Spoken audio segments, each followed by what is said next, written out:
Sir దాదాపు 1800 బెదిరింపు calls వచ్చాయని నిన్న కమెడియన్ పృథ్వీ సైబర్ క్రైమ్ లో కంప్లైంట్ ఇచ్చారు సార్. అసలు లైలా సినిమాకి సంబంధించి గొడవ ఏంటి సార్? అలాగే పృథ్వీకి ఎందుకని బెదిరింపు కాల్స్ వస్తున్నాయి? అంటే పృథ్వీ వర్సెస్ వైసీపీ అనేది కొత్త విషయం కాదు. ఎందుకంటే పృథ్వీ గతంలో వైసీపీలో ఉన్నాడు. టీటీడీలో ఎస్వీబీసీనా అది ఛానల్లో, అవును సార్, శ్రీ భక్తి ఛానల్, వెంకటేశ్వర భక్తి ఎస్వీబీసీ ఛానల్లో ఆయనకి మంచి పదవి ఇచ్చారు. అయినా అక్కడ ఏదో ఒక లేడీతో మిస్బిహేవ్ చేసి ఆయన దొరికిపోయాడు. వీడియో బయటకు వచ్చింది. దాంతో జగన్కి కూడా ఇంక తప్పలేదు, తీసేశాడు. దాంతో తను కక్ష పెట్టుకున్నాడు జగన్ మీద, వైసీపీ మీద. నన్ను కాపాడాల్సిన పోయిందని నన్ను తీసేస్తారు అని చెప్పి ఇంకా అక్కడి నుంచి జనసేనలోకి పోయినాడు. నిజానికి ఇలాంటి వ్యక్తిని జనసేనలో చేర్చుకోవడమే పవన్ కళ్యాణ్ తప్పు. ఆయన మాట్లాడితే నేను మహిళలు అంటాడు, వీర మహిళలు అంటుంటాడు. అలాంటిది మరి పృథ్వీ ఒక మహిళతో ఇలాగా వీడియో వస్తే అలాంటి వ్యక్తిని ఎలా చేర్చుకుంటారు? సో కానీ ఇక్కడ ఏంటంటే రాజకీయాల్లో విలువలు వలువలు ఇవన్నీ ఏమీ లేవు. మనకు ఉపయోగపడతాడా లేదా అదే ఉంది కాబట్టి అన్ని పార్టీలకి ఇదే పరిస్థితి. సో అందుకని పవన్ కళ్యాణ్ కూడా ఇతను సినిమా వాడు కాబట్టి మనకు ఉపయోగపడతాడని చెప్పి తీసుకున్నాడు. పైగా వైసీపీ మీద కోపంగా ఉన్నాడు, అదే అర్హత. వైసీపీ మీద చాలా తీవ్ర ద్వేషంగా ఉన్నాడు. ఎంతన్నా మాట్లాడతాడు. మామూలుగా నోటితో దాని ఏమంటారు, ఓరల్ మన డయేరియా అంటారు, వెర్బల్ డయేరియా. వెర్బల్ డయేరియా చేసుకునే వాళ్ళు అన్ని పార్టీకి కావాలి. ఎందుకంటే వాళ్ళు నోరేసుకొని ఇష్టం వచ్చినట్టుగా మాట్లాడాలి. ఇంకా బూతులు మాట్లాడితే ఇంకా మంచిది. ఇతను బ్రహ్మాండంగా బూతులు మాట్లాడగలరు, ఇతనికి ఉండే అర్హత. సో ఇతనికి ప్రజలకు ఏం చేశాడు, సినిమా ఇండస్ట్రీకి ఏం చేశాడు, ఈ విషయాలు కాకుండా ఇతనికి వెర్బల్ డయేరియా ఎంత బాగా వచ్చు, ఎంత బాగా శత్రువుల మీద మాట్లాడగలదు అనేది క్రైటీరియాగా ప్రతి పార్టీ. వైసీపీలో ఇలాంటి వెర్బల్ డయేరియా బ్యాచ్ ఉన్నారు, తెలుగుదేశంలో ఉన్నారు, జనసేనకు తక్కువ ఉన్నారు. కాబట్టి జనసేన ఇలాంటి వాళ్ళని ఈ మధ్య మన నాగబాబు వీళ్ళందరినీ తీసుకొచ్చాడు. ఎందుకంటే నాగబాబుకు కూడా ఈ జబ్బు ఉంది. సో తన బ్యాచ్ని, ఈ మన జబర్దస్త్ బ్యాచ్ వాళ్ళకైతే వాళ్ళ ప్రాక్టీస్ కూడా రోజు అదే పని చేస్తారు. జబర్దస్త్లో చేసేదే వెర్బల్ డయేరియా. దాన్ని వీళ్ళని తీసుకొచ్చారు. అలాగా వచ్చిన వ్యక్తి పృథ్వీ కూడా. సో అందువల్ల ఇతను నిజానికి లైలా సినిమాకి అక్కడ ఈయన మాట్లాడిన దానికి ఏ రకమైన సంబంధం లేదు. లైలా సినిమాలో ఇతని రోల్ ఏంటి, లైలా సినిమాని ఎందుకు చూడాలి, దీంట్లో ఉన్న అట్రాక్షన్స్ ఏంటి, ఇవి కదా జనాలకు చెప్పాలి. అది వదిలేసి ఈ మధ్య ఏమవుతుందంటే కావాలనే కాంట్రవర్సీ క్రియేట్ చేస్తే సినిమా ఫోకస్ అవుతుంది. నిజానికి సినిమాలో దమ్ముండేవాడు ఎవడు ఇది చేయడు, లేనివాడు కాంట్రవర్సీ అన్న చేద్దామని వాళ్ళకి అర్థమైపోతుంది. ఆ ట్రైలర్ చూస్తేనే తెలుస్తుంది దాని ఎవడు చూడ్డది. అది సెక్స్ కామెడీ అంటారు, క్రింజ్ కామెడీ. అది ఆ క్రింజ్ కామెడీని ఎవడు చూసే విధంగా లేదు. అది వాళ్ళకి అర్థమయ్యి దీన్ని పబ్లిసిటీ అన్న కాంట్రవర్సీ అన్న చేద్దాము అని వాళ్ళు ఆలోచించారు. ఎవరితో కాంట్రవర్సీ చేయాలి, వీళ్ళైతే రెడీగా ఉంటారు. ఒక పెద్ద బ్యాచ్ అయితే కానీ కాంట్రవర్సీ రాదు. నువ్వు ఎవరినైనా గొడవ పడాలంటే ఎవరు గట్టిగా మనల్ని గొడవలకి వస్తారో ఆ సమూహాన్ని టార్గెట్ చేస్తే ఆటోమేటిక్గా ఆ సమూహం వస్తుంది. ఇది లెక్క అనమాట. సో ఇది నేను నిన్న కూడా చెప్పా, ఇది విశ్వక్సేను ప్రొడ్యూసరు ఇతను కలిసి చేసిన ఇది తప్ప అతను సొంతంగా మాట్లాడింది కూడా కాదు. క్లియర్గా అర్థమవుతుంది. ఎందుకంటే విశ్వక్సేన్కి గతంలో కూడా ఈ కాంట్రవర్షియల్ లక్షణాలు ఉన్నాయి. ఆల్రెడీ TV9లో అతను ఆమె దేవి నాగవల్లితో గొడవ కానీ, ఆ తర్వాత అర్జున్, పెద్ద సీనియర్ అర్జున్ ఉన్నాడు కదా, అర్జున్ అయితే అసలు 40 ఏళ్ల కెరీర్లో ఇట్లాంటి వరస్ట్ క్యాండిడేట్ని చూడలేదని ప్రకటించాడు. తన సినిమా నుంచి విత్డ్రా చేసుకున్నాడు. ఆ స్థాయిలో ఇతని మీద ఇప్పుడు అన్నీ కూడా బయటకు వస్తున్నాయి విశ్వక్సేన్ మీద. సో ఇలాగా కాంట్రవర్సీ చేసి మన కెరీర్ని, సినిమాని నిలుపుకుందామన్న యాంగిల్లో ఇతను వెళ్తున్నట్టుగా కనబడుతుంది. అది వర్కౌట్ అవుతుందా లేదో మనకి తెలియదు, చూడాలి. ఇప్పటికైతే అతనికి వర్కౌట్ అవుతున్నట్టే కనబడుతుంది. అందుకని ఇది స్టార్ట్ చేసి, లేకపోతే లైలా అనే సినిమాని ఎవడు పట్టించుకునేవాడు కాదు, మనలాంటి ఛానల్లో మాట్లాడే వాళ్ళం కాదు.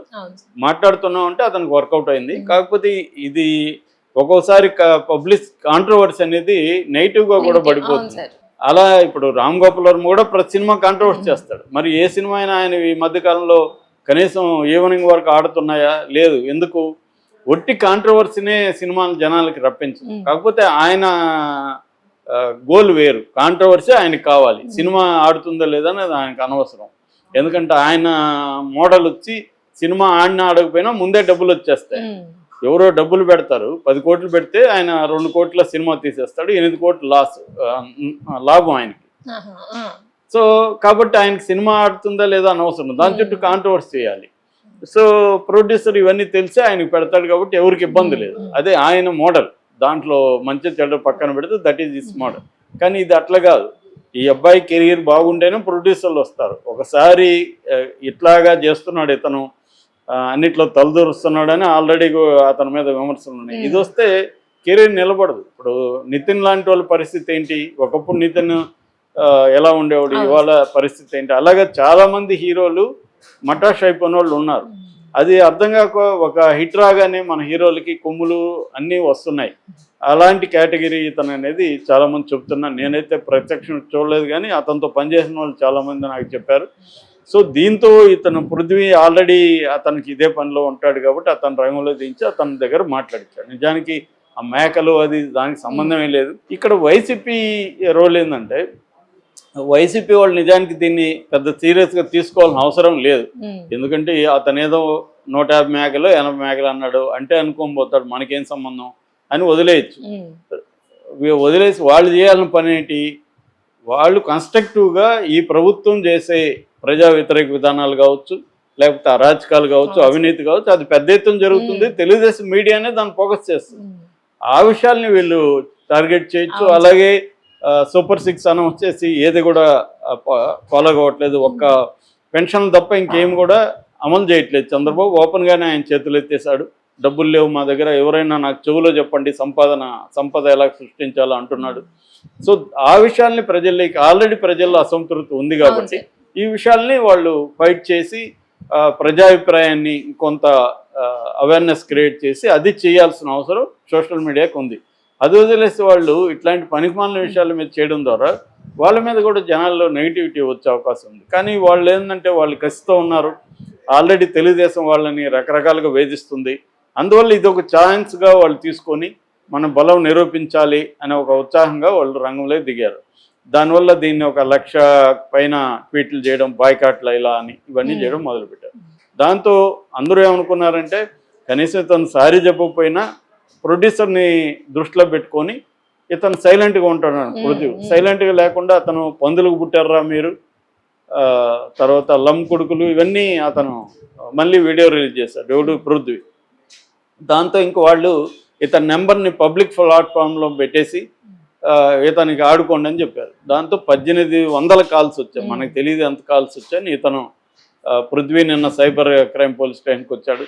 1800 కాల్స్ వచ్చాయి, నాకు నా పిల్లల్ని, భార్యని, అమ్మని బూతులు తిడుతున్నారు అని అతను ఆవేదన వ్యక్తం చేశారు. అతని ఆవేదనలో వాస్తవం ఉండొచ్చు, ఎందుకంటే వీళ్ళు కూడా ఆ స్థాయిలో అతను వేధిస్తున్నారు.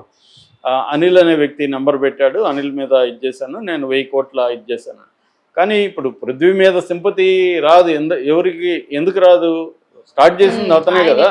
మరి నువ్వు ఎందుకు, నీకు సంబంధం లేని ఒక ప్లాట్ఫామ్లోకి వెళ్ళి నీకు వాళ్ళని అనాల్సిన అవసరం నీకేంటి అన్నప్పుడు, మరి ఒకప్పుడు ఇదే బ్యాచ్, ఇదే జనసేన బ్యాచ్ కత్తి మహేష్ని ఎలా ఆడుకునేవాళ్ళు, పోసాని కృష్ణమురళి 4-5 రోజులు అజ్ఞాతంలోకి వెళ్లాల్సి వచ్చింది, వాళ్ళ ఇంటి మీద దాడి చేయలేదా? మరి ఇప్పుడు వాళ్ళు చేస్తున్నారు. ఇక్కడ ఎవడు నీతిమంతుడని చెప్పడానికి లేదు. వైసీపీ అయినంతే, జనసేన అయినంతే, తెలుగుదేశం అయినంతే. ముగ్గురు కూడా ఒకే తానులో మొక్కలు అంటారు కదా, వీళ్ళు ముగ్గురు ఒకే కరప్ట్ డర్టీ పాలిటిక్స్లో భాగం, 3 పార్టీలు కూడా. సో వాళ్ళు ఒకరు అధికారంలో ఉంటారు, ఇంకొక అధికారంలో ఉండరు, తేడా అంతేగాని ఈ ముగ్గురికి ఏ రకమైన తేడా లేదు. ఇదే పృథ్వీ ప్రజా సమస్యల మీద ఎప్పుడైనా ఇలా మాట్లాడుతున్నాడా, ఎప్పుడైనా మాట్లాడా, ఉద్యమాలు చేశాడా? ఏమీ లేదు. ఇతనికి పని ఎంత అయిందంటే, వైసీపీని నాకు పదవి పోయింది ఇవ్వలేదు కాబట్టి తిట్టడం తప్ప వేరే ఇతనికి పని లేదు. కాబట్టి ఇదంతా ఏంటంటే వేల గొడవ. దీనివల్ల ఏమవుతుందంటే అల్టిమేట్గా జరిగే నష్టం ప్రజలకే నష్టం. మనం అనుకోవచ్చు వాళ్ళ వ్యక్తుల విషయం కదా అని. వాళ్ళు వ్యక్తులు కాదు కదా, వాళ్ళు పాలిటిక్స్ని, ప్రజల జీవితాలని నిర్ణయించే ప్లేసుల్లో ఉన్నారు కాబట్టి వాళ్ళ పని ఏంటంటే గవర్నెన్స్ అండ్ అభివృద్ధి, సంక్షేమం, గవర్నెన్స్, ఈ 3 విషయాల మీద ఫోకస్ చేయకుండా వాళ్ళు ఇలాంటివి చేయడం ద్వారా డైవర్షన్ కూడా చేయడం ప్రజల్ని, ఇది జరుగుతుంది బేసిక్గా.